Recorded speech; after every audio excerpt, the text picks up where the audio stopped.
So there are a couple certainties when it comes to life: death, taxes, and another Muso title. That's not necessarily a bad thing. Well, when it comes to the Muso title, other things that can be debated. But when it comes to a Muso title or a Warriors title for those in the West, it can be a good or bad thing.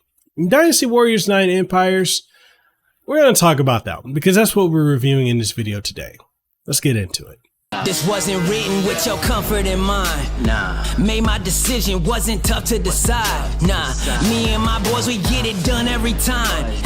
Gotta earn it, you can't just jump in the line. You'll get rushed to the side. I top my division, I've been building since I started. In the parking lot, I parked it. I came in while picking targets. My career cannot be tarnished. I'm a champion regardless. Celebrate, but this is a different kind of lucha party. We are not alike. Before we kicked off this video, I want to give a huge shout out to Koei-Tecmo for providing a review copy of Dynasty Warriors 9 Empires for PC as well as PlayStation 5. We're going to be talking about everything in this game, from the performance, the controls, the different aspects of the game's engines, and all the other knickknacks you probably want to know and more. But before we dive into all of that, make sure you sub to the channel, ding the notification bell, that way you stay up to date on all the latest and greatest content that comes from this channel.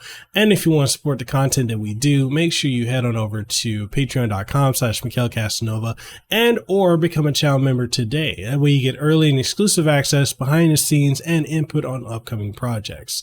All that being said, let's go ahead and dive into this review for Dynasty Warriors 9 Empires. Empires has you doing a lot of what's familiar with the franchise, such as, heading into battles in a 1v100 format, with you needing to wipe out the hordes of enemies raining down on you, along with focusing on the strategy aspects of Empires. When you're not in battle, you will need to focus on unifying the country under your banner by way of the various siege battles and the art of diplomacy. You need to find a balance between developing alliances with other nations, building up and strengthening your military might, establishing and finessing domestic and foreign affairs, and more.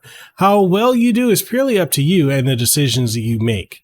The focus of the game is Conquest Mode, which has 8 campaigns centered around the historical events such as the Battle of Guando and more. You'll be floating between several characters from these different time periods, since the game gives you the choice of selecting from over 90 various officers, all of which are based on historical characters. There are various ranks that each of the officers fall under, from generals, rulers, and standard officers. The ruler rank allows you to make the most choices, such as when you want to invade other countries and more. There's also a create a character feature if you want to create an original officer, so just keep in mind that there's not much in the way of customization options. It's very bare bones. War isn't easy, and thus when you begin your campaign, you will need to work with your War Council to decide how to approach the war. The War Council will present various options, with you needing to decide from several different topics such as military affairs, domestic affairs, diplomacy, and human affairs. There are several options allowing you to focus on upgrading your defenses as well as political interests and more. When all your choices are made, you'll begin your war campaign, which will last roughly 6 months, and in that time frame, you'll need to make sure you complete as much of your war agenda and plans as possible.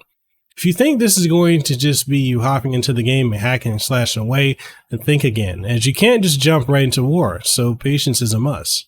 When it comes to the actual gameplay on foot, then you should feel right at home if you've played previous Muso or Dynasty Warrior titles, especially Dynasty Warriors 9. You'll run around a map hacking and slashing various enemies while also commanding your troops by issuing commands. Should you be victorious in your campaign, then you can attempt to recruit some officers from the defeated opponents. While Conquest Mode is the main meat and potatoes of the game, I do wish there was more to the game, because the 8 campaigns don't really feel like that much different from another. So, if you're not a fan of that, then this may not be the game for you to play for very long at all. There's also the matter of the performance issues I've noticed in playing the game on Steam and on PlayStation 5, where it ran buttery smooth on Steam and at max settings, while on PlayStation 5, that version suffered from horrendous stuttering, slowdown, and some screen tearing, which is weird. We're in 2022. Why are we still having screen tearing? Dynasty Warriors 9 Empires is a game that is made specifically for fans of the series and does very little to bring in newer players, especially when this only has one real mode to play through that can become honestly repetitive.